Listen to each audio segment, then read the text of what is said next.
Reta é a palavra do Senhor, tudo que Ele faz merece fé. E é por isso que nós temos essa confiança, esperamos no Senhor. E do jeito que nós esperamos confiantes, assim desce do céu a graça de Deus sobre nós. Ele transborda em toda a terra a sua graça, diz o Salmo que hoje nós meditamos. E é por isso que nós estamos aqui. Confiantes no Senhor, viemos pedir que Ele derrame sobre nós, que Ele transborde sobre nós a sua graça, para podermos assim continuar firmes em nossa missão, em nossa vocação. Deus confia a nós a continuidade da sua obra. Como Deus é bom, não é? Confia em cada um de nós para que a sua obra prossiga, continue no mundo. E por isso nós queremos buscar fidelidade para poder dar continuidade às obras de Jesus. Celebrar esse tempo da Páscoa é justamente isso, né? Ir renovando a nossa vida, transformando a nossa ação para podermos bem viver o batismo que nos lavou. Vivermos a graça, porque uma vez batizados, nos tornamos outro Cristo no mundo. E queremos viver sendo, de fato, presença de Cristo nesse mundo.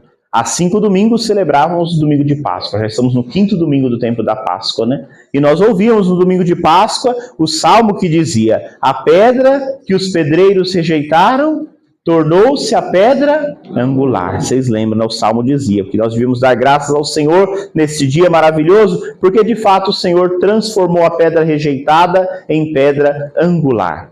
Hoje, neste 5º domingo, nós voltamos a escutar uma reflexão em torno disso, mas hoje feita na carta de São Pedro que nós escutamos. Pedro vai pegar esse versículo e vai dizer: realmente, a pedra que foi rejeitada se tornou pedra de edificação.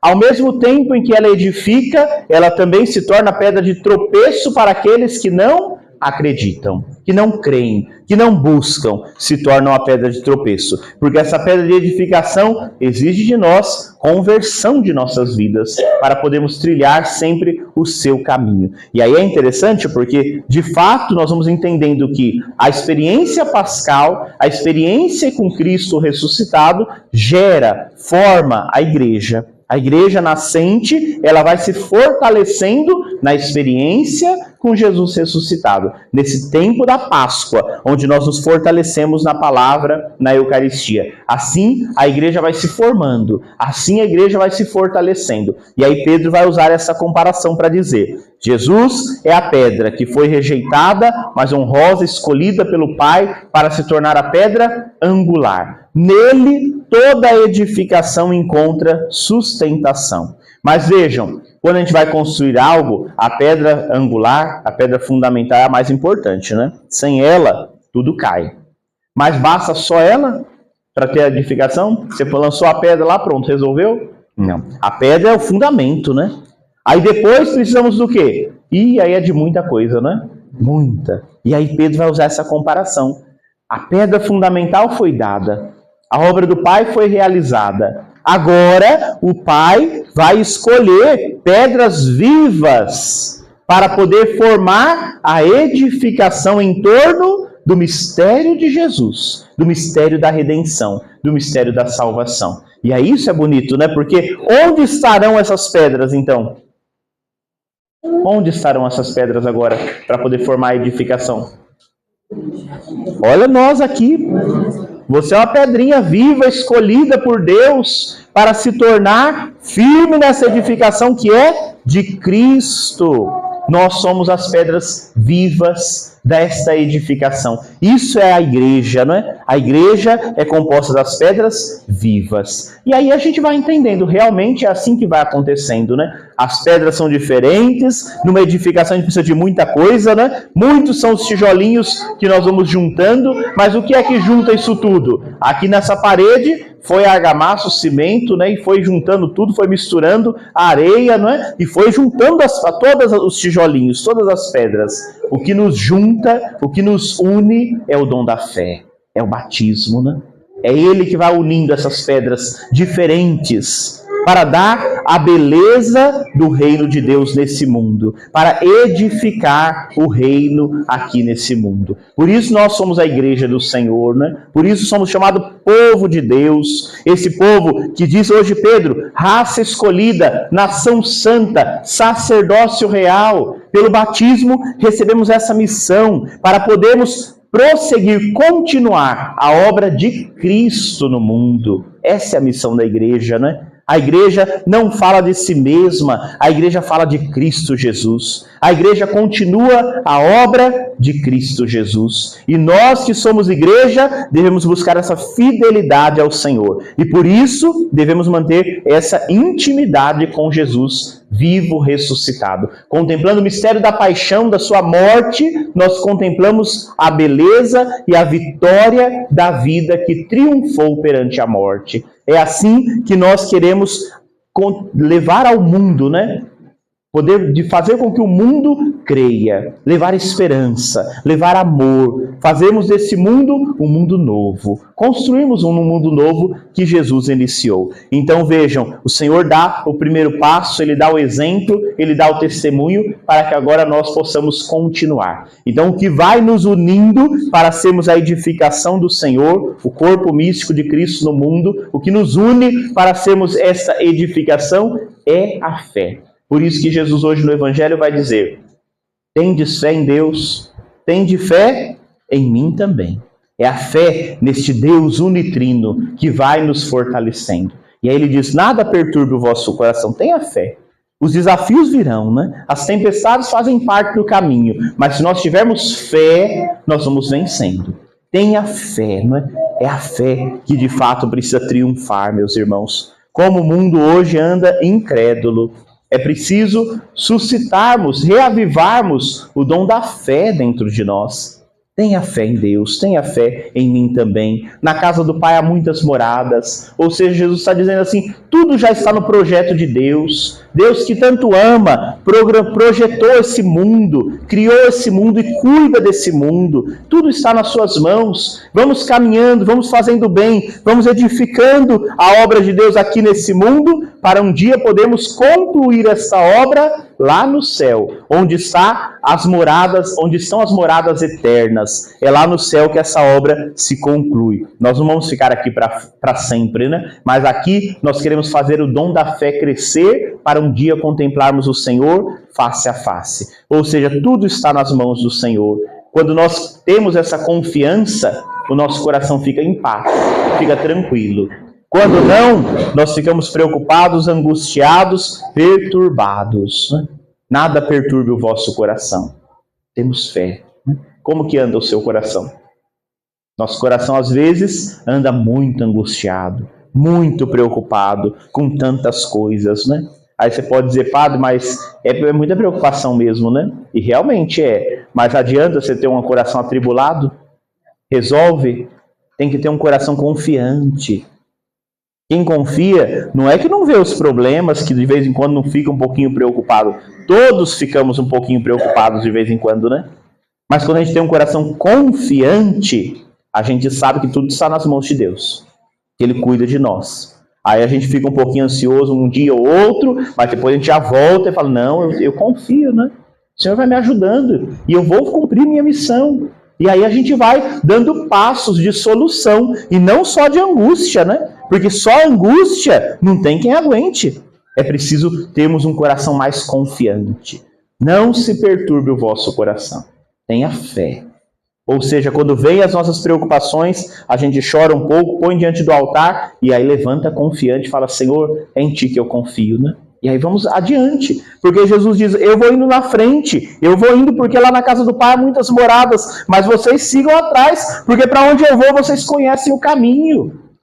Precisamos trilhar este caminho da confiança. Mas isso que Tomé falou, mas Senhor, a gente não sabe onde o Senhor está indo, não. Como é que a gente vai saber o caminho, né? Jesus diz isso logo depois ali da última ceia, né? Esse discurso dele, depois da última ceia. O caminho que Jesus vai passar não vai ser um caminho muito fácil, não. Depois da ceia, o que aconteceu?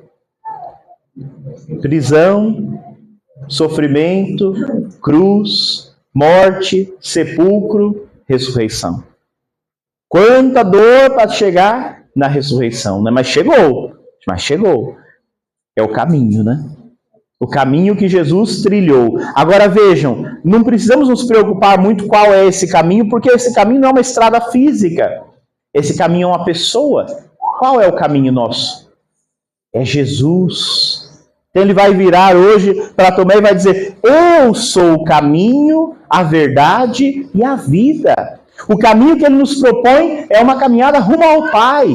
Ele é o caminho para o Pai. Ou seja, nós temos o nosso modelo do que nós devemos fazer. Ele diz: vós conheceis o caminho. Nós conhecemos esse caminho. Na intimidade com Jesus, nós já estamos no caminho. Nesse caminho, às vezes nós tropeçamos, falhamos, mas se nós estivermos com Ele, se nós tivermos fé nele, nós vamos triunfando, nós vamos vencendo as dificuldades do caminho, meus irmãos. As dificuldades dessa vida, sempre trilhando o caminho que é Jesus. Ele é a verdade que nos liberta, Ele é a vida que nos enche de esperança, Ele é a força para a nossa caminhada. E trilhando o caminho com Jesus, seremos felizes. E por isso, então, hoje nós comemoramos, celebramos essa vitória de Cristo que se dá nessa igreja que continua a sua obra. Jesus continua a salvar por meio da missão dessa igreja viva. Por isso ele conta com cada um de nós e nós queremos buscar esta maior fidelidade ao Senhor para podermos proclamar a vida nova no mundo, a ressurreição, a vitória de Cristo, que é também a nossa vitória. Quem quer contemplar o Pai, basta olhar para Jesus. Ninguém nunca tinha visto o Pai, né? Nem Moisés, nem os grandes profetas do Antigo Testamento, ninguém. Mas agora Jesus diz: agora vocês não precisam mais se preocupar, porque quem me viu, viu o Pai. Viu o Pai, né? Jesus é o rosto amoroso de um Deus que é Pai. Jesus mostra a misericórdia, o amor deste Deus que cuida de nós. Quem contempla Jesus, quem imita os passos de Jesus, realiza a vontade do Pai em sua vida. Precisamos realizar essa vontade, não é? Com muita fidelidade, com muita oração, com muita força. E aí vejam, Jesus diz: aquele que acredita em mim, que fica em mim, que permanece em mim, esse fará as obras que eu faço. E fará ainda maiores. Só Jesus mesmo, na sua bondade, para dizer que nós vamos fazer obras maiores, não é? Desligou só. É a bateria. Só Jesus, na sua bondade, para falar isso para nós, né? Você imaginou você fazer uma obra maior do que a de Jesus? Mas é ele dizendo: sim, quando a igreja está unida, ela continua a obra de Jesus. Ele mesmo disse no dia da ressurreição: feliz aquele que acreditou sem ter visto. Nenhum de nós viu Jesus com esses olhos aqui, nem tocou o corpo dele, né? Mas nós nem precisamos disso.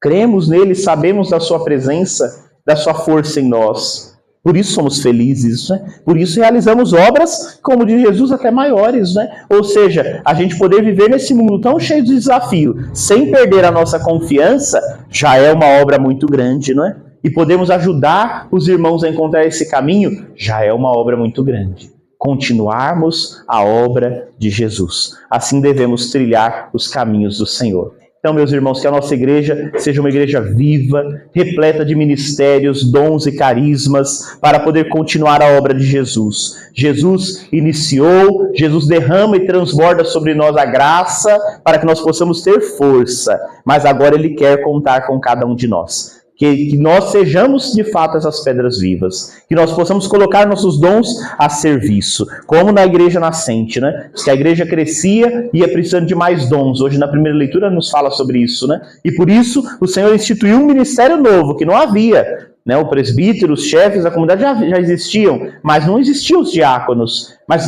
diante da necessidade, o Espírito Santo inspirou um novo ministério. É assim que Deus age, né? A igreja vai caminhando na história e conforme vai precisando, Deus vai suscitando novos carismas para que a igreja se mantenha fiel à sua missão. E assim surgiram os diáconos, diz que homens dedicados para viver a caridade, para cuidar das pessoas que sofriam. E assim Deus continua ainda hoje, suscitando muitos ministérios, dons e carismas. Que cada um de nós possamos colocar esses dons a serviço. Essa tem que ser nossa missão, né? Colocarmos os dons a serviço. O que falta às vezes é isso, né? A gente poder de fato se entregar nas mãos do Senhor e deixar Ele agir. Porque é Ele quem realiza a obra. Nós queremos ser bons instrumentos na sua mão. Então que Deus possa cuidar de nós e que nós possamos trilhar este caminho da vida. E é por isso que hoje nós estamos começando mais um Restaura Divinéia aqui na nossa comunidade, né? Deus vai suscitando os carismas, né?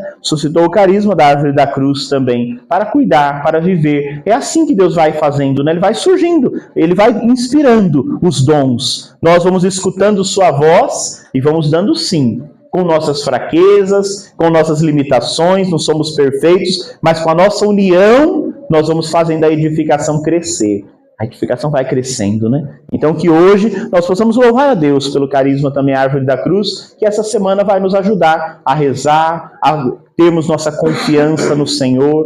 E é assim a história também do nosso Restaura Divinéia, não é? Diante dos desafios, diante das preocupações que a gente passa, e passamos ainda, temos muitos desafios aqui no nosso bairro, na nossa comunidade, né? Adianta a gente ficar só desesperado? Não, não adianta. Diz Jesus, não se perturbe o vosso coração. E quando nós vemos as preocupações, o que a gente faz? A gente se une na oração, é o primeiro passo. Primeiro passo, né?